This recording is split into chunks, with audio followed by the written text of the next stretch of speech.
Hello and welcome. In this video we're going to be reviewing Smokin' in the Boys Room by Brownsville Station. At least that's the version we're going to be referencing specifically and not the Motley Crue version. So you probably can't see my face because I have set this to a very close-up here on the fretboard. So that's going to be the most important thing at this point in time. So let me get it, there we go, just like that.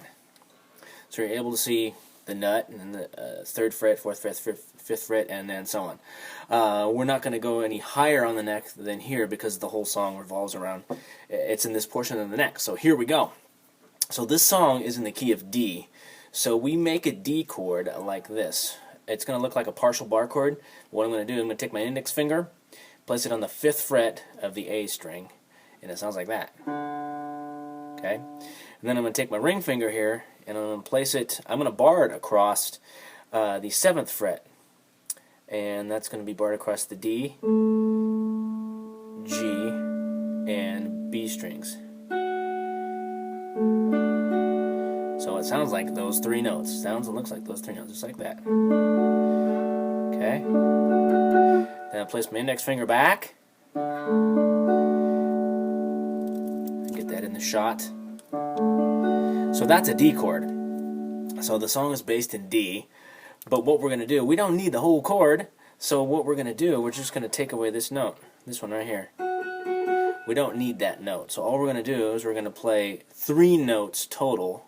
Just as a reference, we're just going to play 3 notes, and they're going to look like this. Those are the 3 notes that we're going to play, just like that.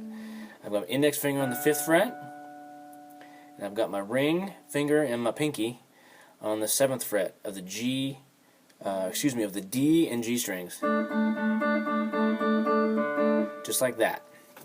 Okay? So now that we've got this, this is kind of like home. So what they do in the song is I slide up from the 4th fret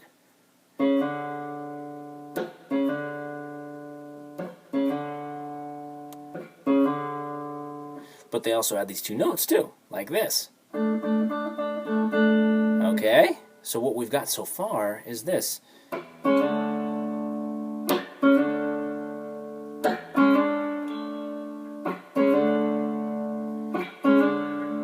Okay, and then the vocals would start. He would start singing, and the band and the progression would, of course, progress, and it would move on. Because it moves a little bit from here. So we've got this, right?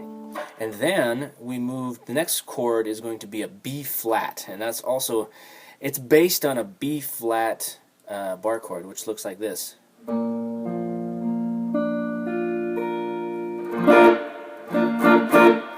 Okay? So that's actually the 5th fret right here. Now I say it's based on a B flat because it's we're only playing 3 notes of this whole chord, so it's kind of like a nugget.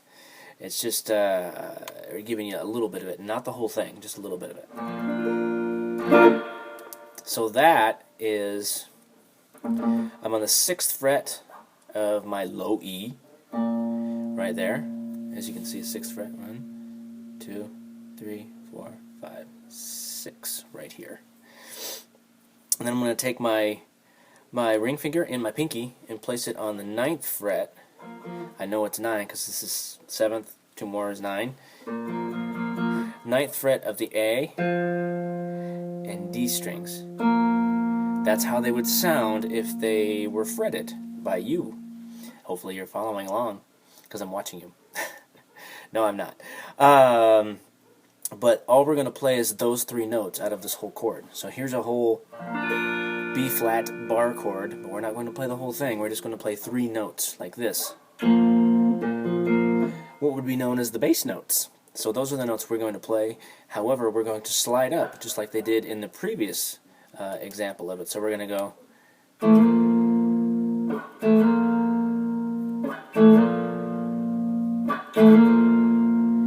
Just like that. So the first example was 5th fret. We slid up from the 4th to the 5th. Like that, but a little faster.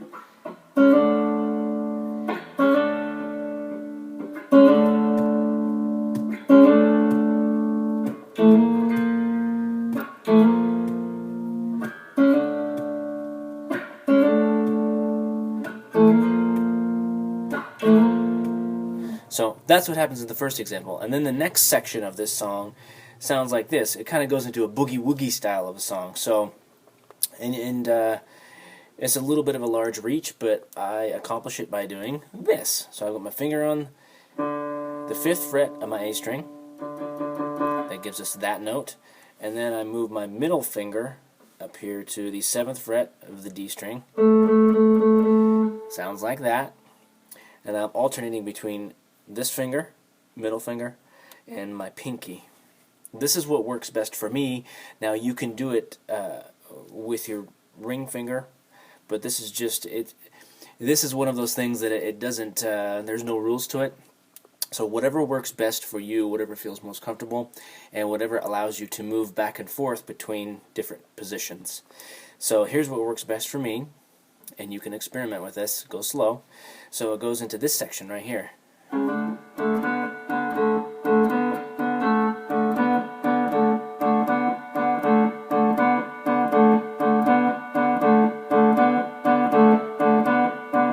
So kind of an example like that. It does change, and it changes to G, again based on a G bar chord, but we're not playing the whole bar chord. We're just playing these notes to give us a boogie-woogie feel, right? So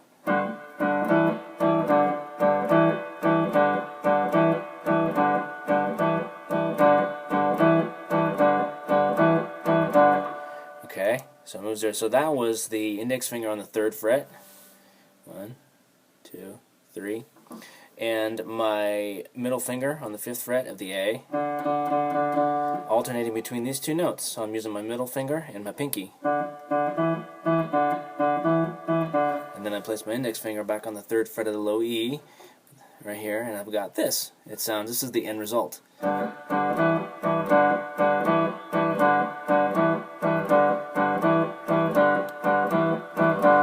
Okay, so what we've got so far is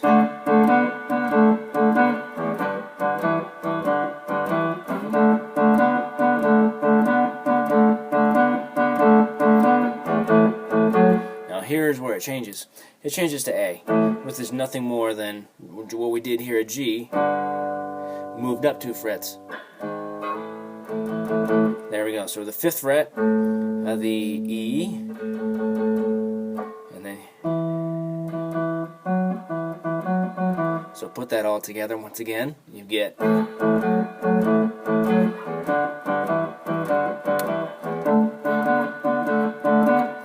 okay, so that's basically it. So let me play this in its entirety. We're getting a little lengthy with the video, so let me round it out with how it sounds in real life. So here we go. 1, 2, 1, 2, 3.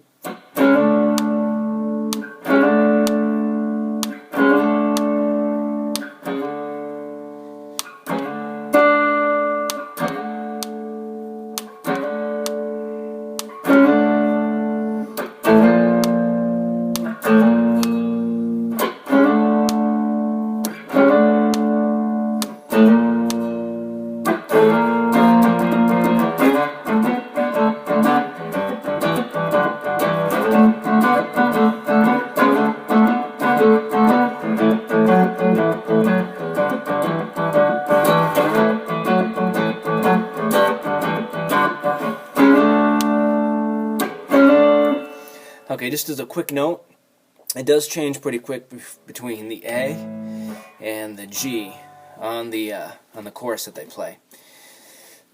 So that sounds, I forgot to address that, let me do it right now. So the chorus would sound like this.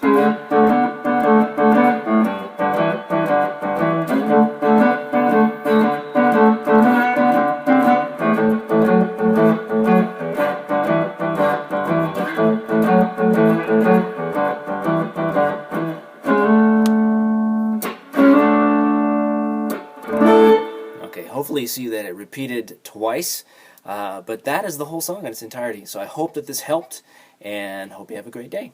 Thank you. Bye-bye.